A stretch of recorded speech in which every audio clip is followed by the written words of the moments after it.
Bemorimizni grijalari chizib qo'yganman, ko'rishingiz mumkin. 4 5 5 3 ta grija bilan kelganlar.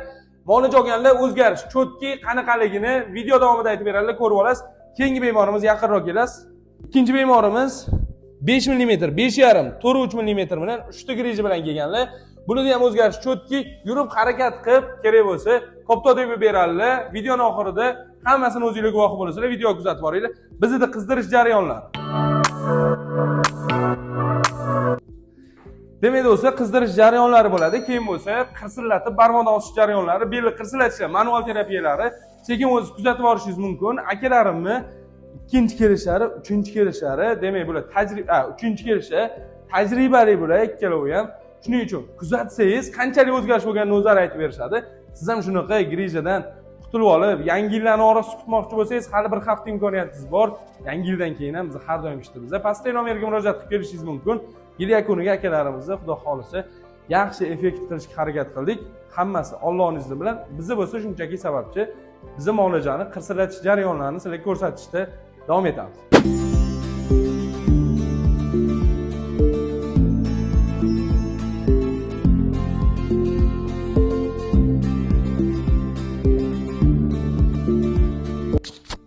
Bosh.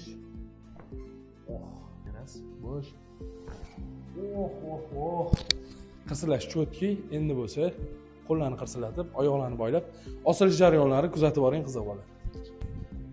Bosh. Ikkinchi qo'llarni 1 2 3 4 5. Hoppa. Bosh ko'tarasiz. Tushirasiz. Hoppa.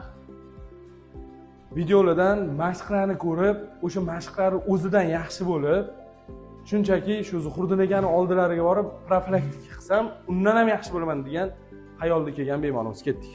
Bismillah. O'zlari o'sha izlanuvchan, harakatchan. Sog' bo'l. Ketdi.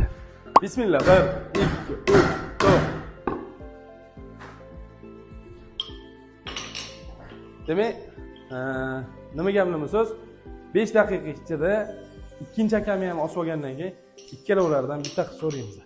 Bosh. Bosh. Oh. Bosh. Oh. Cho'tki kelsangiz, pastdagi nomerga murojaat qilib, sizni ham beliz shuni qirsillaydi. Qo'llarni tortamiz. 2 3 4 5 bosh. Hoppa. Soldatlar bu yoqda oyoqlarini boylab tashlashyapti. Ko'rishingiz mumkin. 1 2 4 5. Hoppa. Tushiramiz. Hoppa.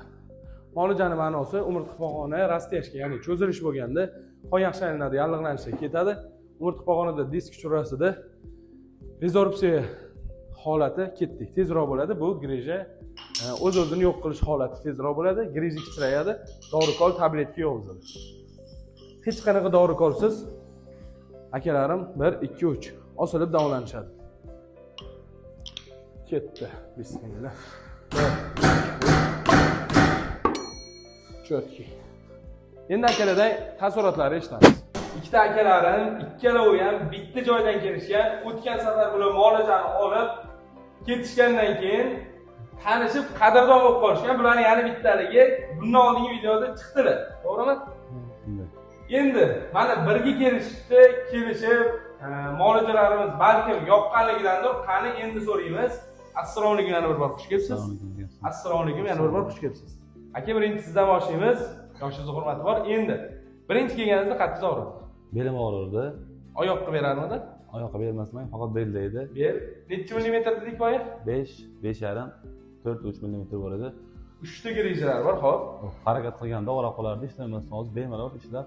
Harakatlar bo'lyaptimi? Yuklarni ko'tarib, ha, hammasi zo'r edi. Eksperiment qilib ko'rdingizmi bitta? Yaxshi aka, yaxshi, hammasi zo'r. Ular uyga ketganlariga bir hafta 10 kun bo'lib qoldi. 10 kun ichida baribir qilib ko'rganlar hamma narsa bemalol qilsa bo'ladi. Bemalol 50%, 13% yaxshi aka. Gap yo'q. Endi bu 3-chi kurslari xudo xolisa mashqlarni qilishyapti. Endi sekin-sekin, ya'ni yaxshilanish bo'ladi. Aka, bu tabiiy muolaja. Sekin-sekin zo'r bo'lib ketaveradi, lekin zo'r bo'lgandan keyin boshqa bo'lmaydi. Nimaga desangiz, biza bergan mashqlarni qilavergan sari umurtqani muskuli baquvvat bo'ladi. Xuddi shtangasaga o'xshab bemalol yuk ko'tarishga bel chidab beradi. Endi aka, xush kelibsiz. Bu sizni ham 3-chi kelishingiz.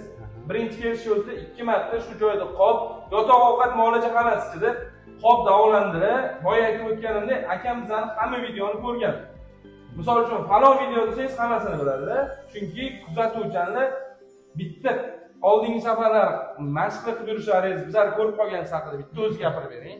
Chet elda bo'lganman, yotib qolganman, og'ir ahvolda. O'sha paytda mana shu Alloh rozi bo'lsin avvalo Zuhriddin akaning videolarini ko'rib, shu mashqlarni qilib, o'zim xohlagan shu 2 yil davomida ishlab, keyin shu yerga to'g'ri kelganman. Mana o'sha og'riqdan mashq qilib ham aka ishlab harakat qilib yursa bo'lar ekan.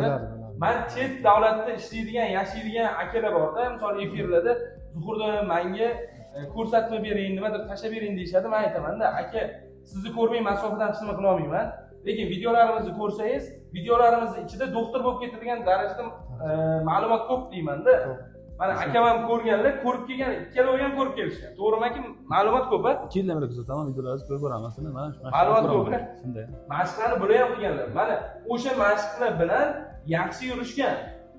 Shunchaki borsam undan ham yaxshi bo'laman degan xayol bilan yoki og'riq kuchligidan kelishmagan, yaxshi bo'laylik kelishgan va oqladimi? Xohladi. Avvalo ketsa bo'ladimi? Bemalol ishlasa bo'ladimi? Bemalol xohlagan ishni qilsa bo'ladi, og'ir ishlarni qilsa bo'ladi. Eksperiment bo'lgan. Gap yo'q endi. Rostdan ham bilayotganda hammasi Allohdan so'raysiz, murojaat qilasiz, borasiz, effekt bo'ladi. 10 ta joyga bordim bo'lmadi, 20 ta joyga bordim bo'lmadi deyshadi-ku. Endi birinchi o'rinda tushuntiringlar, bemorni o'zi harakat qilish kerak, to'g'rimi? Avvalo mana Zuhriddin akaga keldik. Bu kelishdan maqsad yana ham tezroq yaxshi bo'lish. Lekin Zuhriddin akaga kelgandan keyin ham bu yaxshi bo'lish bu kishi qilib masalan osishlari yoki manual terapiya bilan 300%. Lekin qolgan hamma narsa 70% dan uyda mashq qilish kerak, aytgan ishni qilish kerak, hayot tarzini o'zgartirish kerak, to'g'rimi aka? Shunaqa, sog'lom turmush tarziga qaytish kerak. Siz ham oldingidan misol uchun hozir rejimlar qilib yuribsizmi? Oldin qilmagan, mana yurish, velik. Oldin velik aylamaganman men. Hech kim yurmaganman, hozir yurib turaman, kechqurunlari, ertalablari. 2 kilometr, 3 kilometr yuraman kamida. O'sha kilometrdan misol uchun biz qisqa yursak ham kuniga ko'p yuramiz deb o'ylaymiz-da. Aslida 3-4 kilometr ko'p, to'g'rimi? Misol uchun hozir yurganingizni bildinglarmi? Men misol uchun ertalablari stadionda yurardim, yugurardim. Oldinlari men ko'p yuraman deb o'ylar ekanman, stadionning uchkuriga 1 kilometrda. Men uchkurida charchab qoladigan bo'lganimni bilganman-da. Shu u biza yurayotganimiz, demak, kuniga men 5-10 kilometr yuraveraman derdim-da. Biz hozirgi kunda juda kam yuradigan bo'lib ketganmiz. Birinchi o'rinda yurish, velik ko'proq haydash, ota-bobolarimiz velik haydab kirishni bo'lishmagan. Aytilgan narsani siz yo'lga qo'ying, keling muolajani oling, inshaalloh effekt bo'ladi. Albatta katta rahmat videoga chiqish uchun rozi bo'lganingizga, sizga ham katta rahmat. Bizda 10 ta 20 ta kuniga bemor misol uchun qabul qilinsa, 100 tadan bitta ikkita bemorni so'rab turib videoga chiqaramiz. Qolgan bemorlarni chiqarmaymiz. Kelavering, muolaja olasiz, effekt bo'ladi. Dori-kol tabletki yo'q. Sog' bo'ling, salomat bo'ling, o'zingiz asrang. Sizga ham rahmat. Xonangizga kirib yotib olasizlar. Ovqat yotoq hammasi ichida, ovqatlarni o'zimiz beramiz desangiz. Pastda nomerga murojaat qiling. Sog' bo'linglar, xonangizga kirib olasiz.